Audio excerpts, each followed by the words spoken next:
Hello student, मैं वरुण अग्रवाल। आज मैं आपको कक्षा 12 की मैथमेटिक्स का चैप्टर 6 और चैप्टर 6 में अपना टॉपिक था इंक्रीजिंग एंड डिक्रीजिंग फंक्शंस यानी वर्धमान और ह्रासमान फलन पर आधारित कुछ एग्जाम्पल्स की चर्चा आज अपनी इस वीडियो में करने जा रहा हूं। तो वीडियो में आगे बढ़ने से पहले मैं आपसे रिक्वेस्ट करूंगा कि जिन्होंने अभी तक मेरा चैनल सब्सक्राइब नहीं किया है कृपया कर मेरे चैनल को सब्सक्राइब करें और साथ ही मेरी वीडियो को एंड तक देखें और उस वीडियो को लाइक भी करें और साथ ही वहां उपस्थित बेल आइकन को भी प्रेस करें जिससे कि आने वाले समय में मेरी लेटेस्ट वीडियो का नोटिफिकेशन आपको आसानी से मिल सके। तो आज हम बात करने जा रहे हैं वर्धमान और ह्रासमान यानी इंक्रीजिंग और डिक्रीजिंग फंक्शंस पर आधारित कुछ एग्जाम्पल्स की।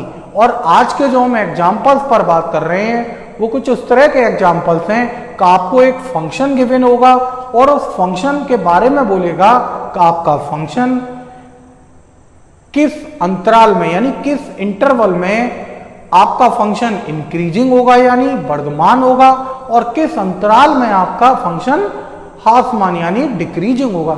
यानी अभी तक जितने भी मैंने आपको क्वेश्चन पीछे पढ़ाए हैं उसमें मैंने आपको बताया था कि अंतराल इतना है, हमें उस अंतराल के ऊपर सर्च करना होता था कि दिया गया फंक्शन इंक्रीजिंग है और डिक्रीजिंग है। आज आपको अंतराल नहीं दे रखा, अंतराल आपको स्वयं ज्ञात करना है कि आपका फंक्शन किस अंतराल में ह्रासमान है और किस अंतराल में वर्धमान है। तो अभी मैं बात करता हूं एग्जाम्पल्स की। उन एग्जाम्पल्स के आधार पर आप अपने वर्धमान और ह्रासमान के टॉपिक को ध्यानपूर्वक समझिएगा। जैसे मैंने एक उदाहरण चुना,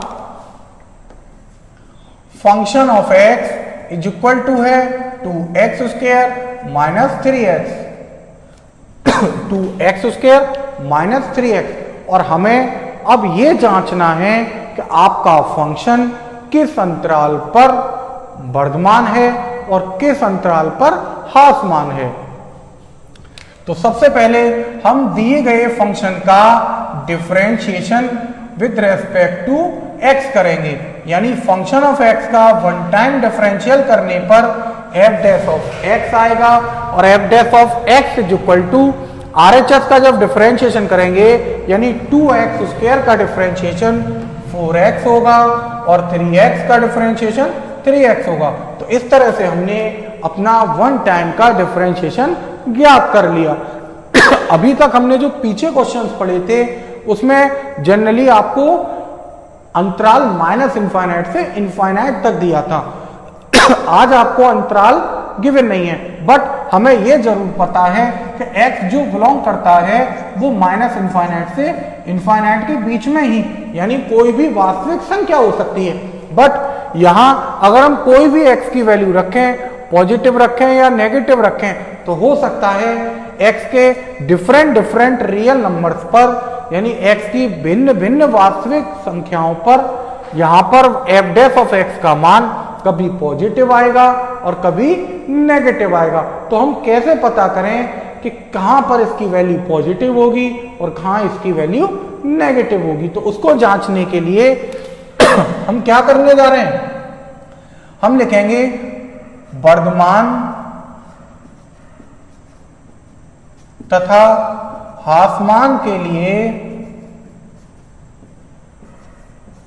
वर्धमान तथा ह्रासमान के लिए जो वन टाइम का डिफरेंशिएशन हमने निकाला है उसको हम 0 के इक्वल रख देंगे हर क्वेश्चन में। जब भी आपको आपके दिए गए फंक्शन को ये जांचना हो कि किस इंटरवल पर वर्धमान है और ह्रासमान है, इंटरवल ना दिया हो तो आप इंटरवल कैसे फाइंड करेंगे, हम पहले डिफरेंशिएशन करेंगे और डिफरेंशिएशन कर उस डिफरेंशिएशन को 0 के इक्वल रख देंगे।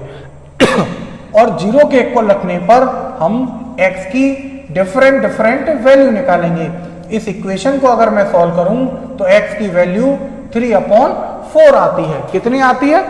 3/4। अगर मैं आपकी संख्या रेखा की बात करूं तो जो संख्या रेखा माइनस इनफाइनाइट से प्लस इनफाइनाइट होती है उस संख्या रेखा पर आपको x की एक वैल्यू मिली x बराबर 3/4। अगर यहां कहीं मैं x बराबर 3/4 को दिखाता हूं तो आपकी जो संख्या रेखा है वो दो भागों में विभक्त हो जाती है। दो आपको इंटरवल मिलते हैं, एक इंटरवल माइनस इनफाइनाइट से 3/4 होगा और सेकंड इंटरवल 3/4 से इनफाइनाइट होगा। यानी हम लिख देंगे, इसलिए हमें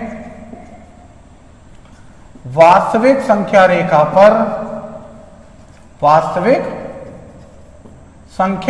पर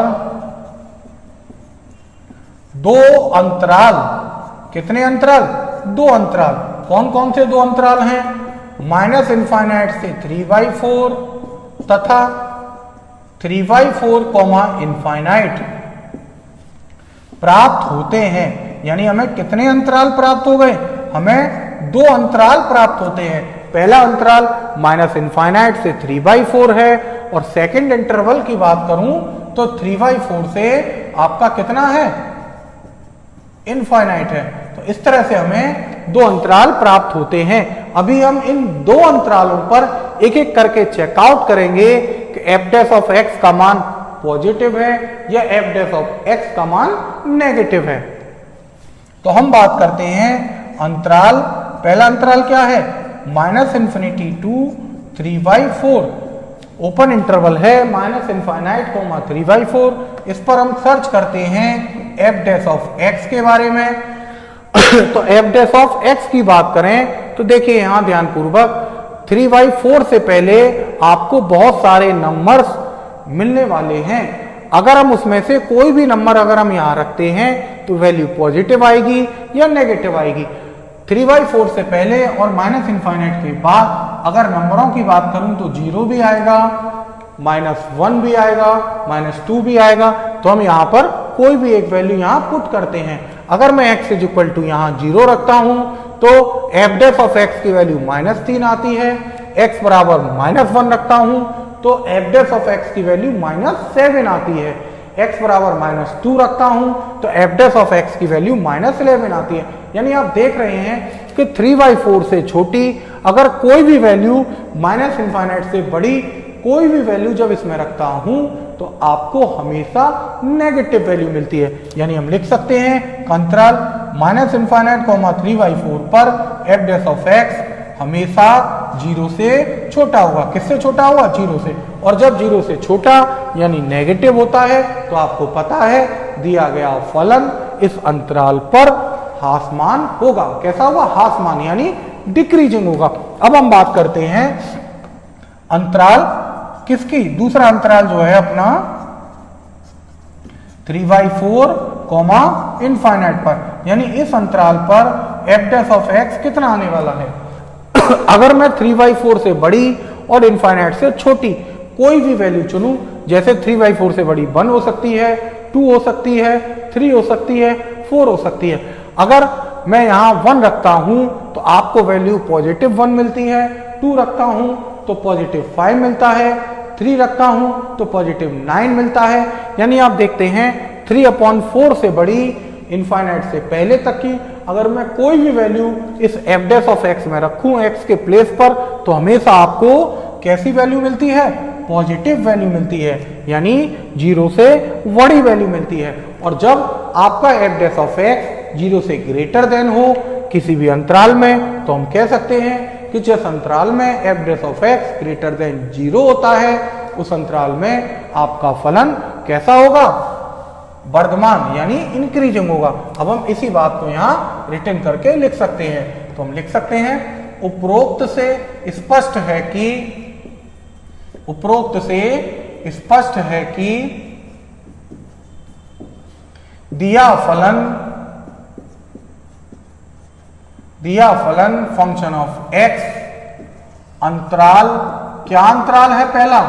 पहला अंतराल है माइनस इनफाइनाइट 3/4, माइनस इनफाइनाइट 3/4 तथा दूसरा अंतराल है 3/4 इनफाइनाइट पर क्रमशः पहले अंतराल पे कैसा आई है वैल्यू, नेगेटिव आई है, तो क्रमशः ह्रासमान तथा दूसरे अंतराल पे पॉजिटिव आई है, यानी वर्धमान होगा। यानी हमने क्या पता कर लिया, आपका दिया गया फंक्शन पहला अंतराल यानी माइनस इनफाइनाइट 3/4 पर डिक्रीजिंग फंक्शन होगा और 3/4 इनफाइनाइट इंटरवल पर आपका फंक्शन कैसा होगा, इंक्रीजिंग फंक्शन होगा। तो इस तरह से हमने फंक्शन ऑफ एक्स का, अगर आपको इंटरवल ना गिवन हो तो इंटरवल हम कैसे पता करेंगे और उन इंटरवल्स पर फिर हम कैसे जांचेंगे कि आपका फंक्शन इंक्रीजिंग है या डिक्रीजिंग है, मैंने एक एग्जाम्पल लेकर आपके सामने चर्चा करी है। एक और एग्जाम्पल के माध्यम से हम अपने इस टॉपिक को समझने का प्रयास करते हैं। जैसे हमने एक क्वेश्चन चुना, एफ एक्स दिया है यानी फंक्शन ऑफ एक्स दिया है माइनस का 2x³ माइनस का 2x³ माइनस का 9x² माइनस का 12x और प्लस का 1। क्या दिया है, माइनस का 2x² माइनस का 9x² माइनस का 12x और प्लस का 1। और आपको अंतराल ज्ञात करना है यानी इंटरवल फाइंड करना है और फिर हमको ये जांचना है कि किस इंटरवल पर आपका फंक्शन इंक्रीजिंग है और डिक्रीजिंग है। तो सबसे पहले मैंने आपको बताया कि आप दिए गए फंक्शन का differential with respect to x find करेंगे।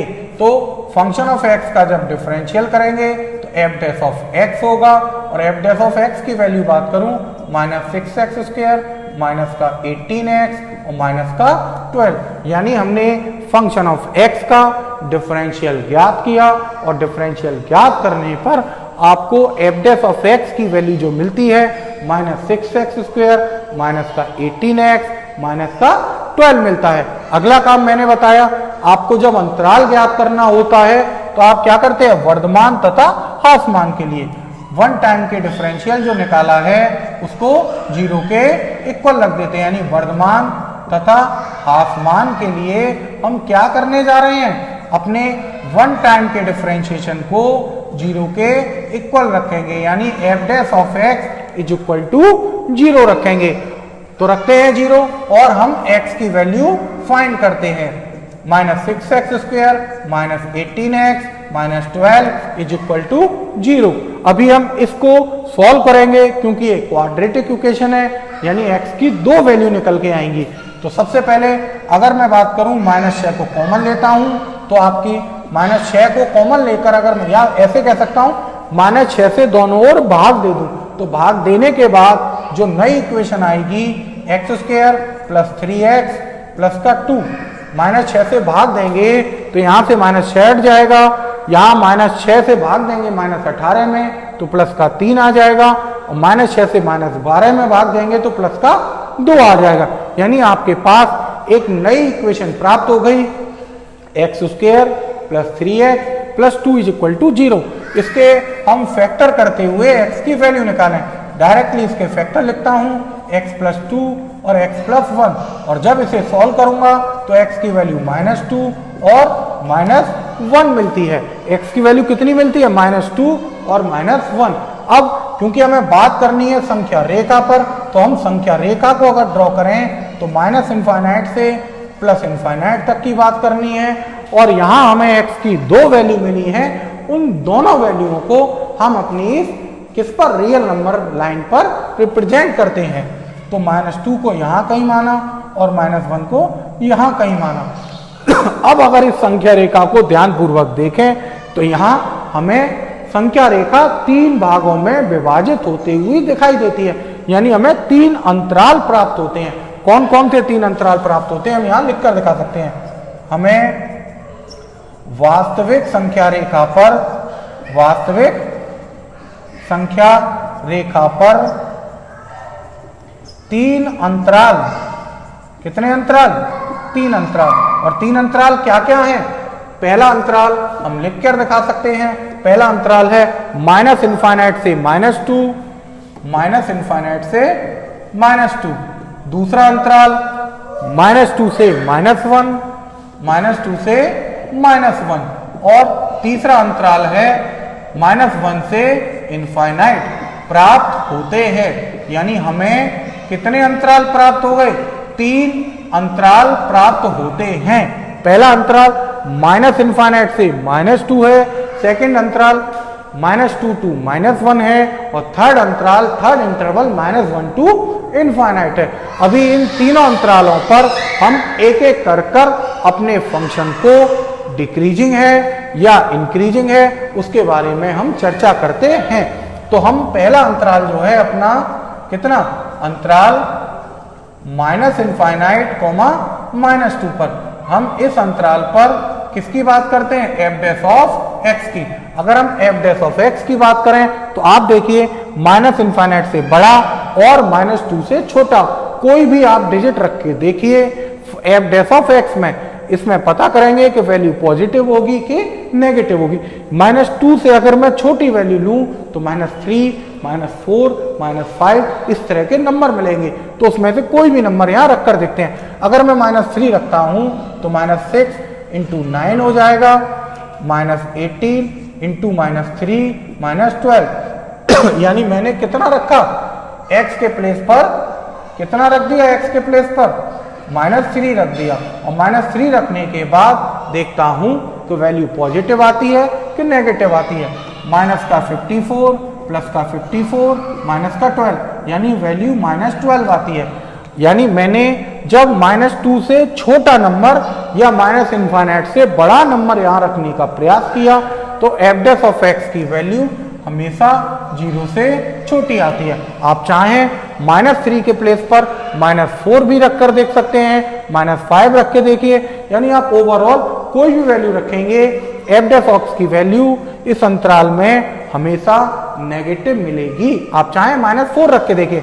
जब मैं -4 रखूंगा देखिए यहाँ तो 4 का स्क्वायर 16, 16 × 6 96 मिल जाएगा और 18 × 4 -4 यानी प्लस का 72 मिलेगा और प्लस का 12 है।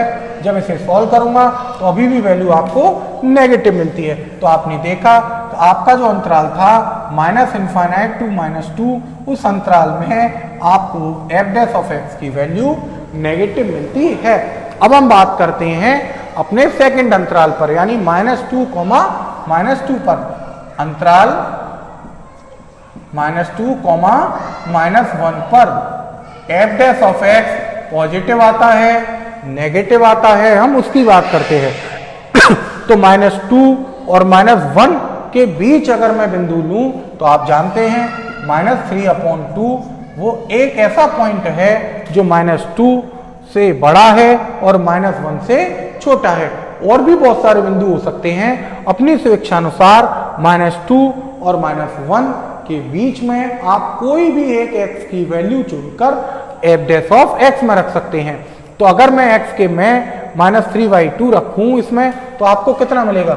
-6 × -3/2 का स्क्वायर करूं तो 9/4 में हो जाएगा, -18 और -3/2 का मल्टीप्लाई करूंगा तो माइनस प्लस × 3/2 और माइनस का 12, 2 से 18 को कट करूंगा तो आपके पास 9 आ जाएगा। 9 × 3 27, 27 में से 12 को घटाऊंगा तो 15 आ जाएगा। 15 और यहाँ मैं बात करूं तो यहाँ बात करता हूं तो 2 और यहाँ 3 माइनस का 27/2 यानी ओवरऑल बात करूं तो प्लस का 3/2। यानी आप देखें जब हम -2 और -1 के बीच की कोई भी रियल नंबर्स अगर हम यहाँ रखते हैं f' में तो हमेशा इसकी वैल्यू पॉजिटिव मिलती है जो कि हमने रखकर देखी है। तो इस तरह से हम कह सकते हैं कि अंतराल -2, -1 पर f' का मान हमेशा आपको कैसा मिलता है? पॉजिटिव मिलता है। अभी हमने दो अंतरालों पर बात करी, अब हम बात करते हैं अपने थर्ड अंतराल पर। अपना थर्ड अंतराल है -1 to इनफाइनाइट यानी अंतराल किस पर बात कर रहे हैं? -1 to इनफाइनाइट। जब हम इस अंतराल पर बात करेंगे तो f' की वैल्यू कितनी आने वाली है? क्योंकि -1 से बड़ी हम कोई भी वैल्यू इनफाइनाइट तक रखकर दिखाएं। तो अगर हम -1 से बड़ी बात करें तो 0, 1, 2, 3 अप टू डेड तो अगर हम 0 रखें तो 0 रखने पर देखिए 0 माइनस 12 यानी आपको -12 मिलता है, यानी हम कह सकते हैं आपको नेगेटिव वैल्यू मिलती है। आप चाहें 0 के प्लेस पर 1 रखकर भी चेकआउट कर सकते हैं, 2 रखकर भी चेकआउट कर सकते हैं, यानी -1 से इनफाइनाइट तक के इंटरवल में हम कोई भी x की वैल्यू f' में रखें तो आपको हमेशा नेगेटिव वैल्यू मिलती है। तो इस तरह से हमने पहले इंटरवल फाइंड किया और उन इंटरवल्स पर f' की वैल्यू पॉजिटिव आती है कि नेगेटिव आती है, हमने उसकी चर्चा करी। अब हम अपने रिजल्टों के आधार पर हम देखते हैं कि कब फलन आपका ह्रासमान होगा और कब फलन आपका वर्धमान होगा। तो आप लिख सकते हैं, इसलिए उपरोक्त से स्पष्ट है कि क्या स्पष्ट है, उपरोक्त से स्पष्ट है कि दिया फलन फंक्शन ऑफ x, दिया फलन फंक्शन ऑफ x अंतराल, आपको कितने अंतराल मिले थे, 3 में 2 अंतरालों पर आपकी वैल्यू नेगेटिव आती है और एक अंतराल पर पॉजिटिव आती है। तो पॉजिटिव वाला अंतराल क्या है, -2, -1, और जिन पर नेगेटिव आती है वो अंतराल क्या है, -∞, -2, और जो दूसरा इंटरवल और है उसे मैं यूनियन करते हुए इसके साथ मिलाते हुए लिख सकता हूं। आपको 3 इंटरवल मिले थे, 3 इंटरवल में से जो पहला इंटरवल है यानी -2, -1, इस पर वैल्यू पॉजिटिव थी, जबकि जो 2 इंटरवल हैं -∞, -2 और -1, इन दोनों इंटरवल्स पर वैल्यू आपकी नेगेटिव है। तो इन दोनों को हम यूनियन लगाते हुए रिप्रेजेंट कर देते हैं। तो हम लिख सकते हैं उपरोक्त से स्पष्ट है कि दिया फलन फंक्शन ऑफ x अंतराल इतने तथा इतने पर क्रमशः कैसा है, हमारे पहले वाले अंतराल पर कैसा आया था, वर्धमान, पहले वाले अंतराल पर कैसा था, वर्धमान, तथा दूसरे वाले जो इंटरवल हमने लिखे हैं उन पर कैसा है, ह्रासमान फलन है। तो इस तरह से हमने आज क्या सीखा कि हम कैसे आपके दिए गए फंक्शन के हेल्प से इंटरवल फाइंड कर सकते हैं और फिर उन इंटरवल्स की हेल्प पर हम आपके फंक्शन को ये जांच सकते हैं कि आपका फंक्शन डिक्रीजिंग फंक्शन है और इंक्रीजिंग फंक्शन है। एक बार मैं जल्दी से फिर से अपना मेथड रिपीट करता हूं। सबसे पहले मैंने आपको बताया जब आपको कोई फंक्शन ऑफ x गिवन हो उसका आप डिफरेंशिएशन करेंगे तो आपको f' मिल जाएगा। ये प्रोसेस तब हम फॉलो करें जब हमें इंटरवल ना दिया हो या आपको इंटरवल दिया हो। हम दोनों स्थितियों में लगा सकते हैं, यानी आपको जब भी इंक्रीजिंग और डिक्रीजिंग की बात करनी होगी, मैंने आपको 2 मेथड बताए थे, एक विदाउट डिफरेंशिएशन का और एक डिफरेंशिएशन का। क्योंकि हम डिफरेंशिएशन वाले मेथडों की बात कर रहे हैं तो सबसे पहले आपको फंक्शन ऑफ x का डिफरेंशिएशन करना होता था। अब अगर आपको इंटरवल दिया है तो हम इंटरवल पर हम जांच कर सकते हैं कि उस इंटरवल पर f' का मान पॉजिटिव है कि नेगेटिव है। और अगर आपको इंटरवल ना दिया हो तो आप इंटरवल कैसे ज्ञात करेंगे कि ह्रासमान तथा वर्धमान के लिए हम 1 टाइम के डिफरेंशिएशन को यानी f' को 0 के इक्वल रख देंगे और 0 के इक्वल रखने के बाद आपको जो इक्वेशन मिलेगी, अगर लीनियर इक्वेशन है यानी रैखिक समीकरण है तो x की 1 वैल्यू निकालेंगे, क्वाड्रेटिक इक्वेशन है तो x की 2 वैल्यू निकल के आएंगी, क्यूबिक इक्वेशन है तो x की 3 वैल्यू, या जो भी जितनी भी घात का आपको इक्वेशन मिलती है उसको सॉल्व कर हम अपनी x की वैल्यू फाइंड कर लेते हैं और उन x की वैल्यू को हम अपनी वास्तविक संख्या रेखा पर दर्शाते हुए हम ये देखते हैं कि आपकी वास्तविक संख्या रेखा पर कितने पार्ट हो चुके हैं। उस x की वैल्यू से वास्तविक संख्या कितने भागों में विभाजित हो जाती है। उन्हीं विभाजन भागों को हमने -∞ से इनफाइनाइट के बीच के इंटरवल्स बोल देंगे। तो इस तरह से आपको कम से कम 2, जब आपकी x की वैल्यू आपको प्राप्त हो जाएंगी तो कम से कम 2 या 2 से अधिक आपको आपके इंटरवल मिल जाएंगे और एक एक कर फिर हम उन इंटरवल्स पर f' की वैल्यू के बारे में सर्च करेंगे कि आपकी एफ डैश ऑफ एक्स की वैल्यू पॉजिटिव है या एफ डैश ऑफ एक्स की वैल्यू नेगेटिव है। अगर आपकी वैल्यू पॉजिटिव आती है उस इंटरवल पर तो हम कह सकते हैं कि आपके उस इंटरवल पर आपका दिया गया फंक्शन इंक्रीजिंग फंक्शन है, यानी वर्धमान फलन है। और अगर आपकी वैल्यू उस इंटरवल पर नेगेटिव आती है तो हम कह सकते हैं आपका दिया गया फंक्शन उस इंटरवल पर कैसा है, डिक्रीजिंग फंक्शन है, यानी ह्रासमान फलन है। तो इस तरह से आज हमने अपनी इस वीडियो के माध्यम से इंक्रीजिंग फंक्शन और डिक्रीजिंग फंक्शन के बारे में जाना, साथ ही इंक्रीजिंग डिक्रीजिंग फंक्शन के लिए हमने इंटरवल कैसे फाइंड करते हैं उसको भी आज हमने अपनी इस वीडियो में जाना है। मैं अपनी अगली वीडियो में कुछ नए टॉपिक और कुछ नए क्वेश्चंस के साथ आपसे पुनः मुलाकात करूंगा। और एक बार फिर आपसे रिक्वेस्ट करूंगा कि जिन्होंने अभी तक मेरा चैनल सब्सक्राइब नहीं किया है कृपया कर मेरे चैनल को सब्सक्राइब करें, और अभी जिन्होंने वीडियो मेरी लाइक नहीं किया है वह भी मेरी वीडियो को लाइक करें और साथ ही वहां उपस्थित बेल आइकन को भी प्रेस करें, ठीक है, जिससे कि आने वाले समय में मेरी लेटेस्ट वीडियो का नोटिफिकेशन आपको आसानी से मिल सके। तो अपनी अगली वीडियो तक के लिए आप सबसे मेरा नमस्कार।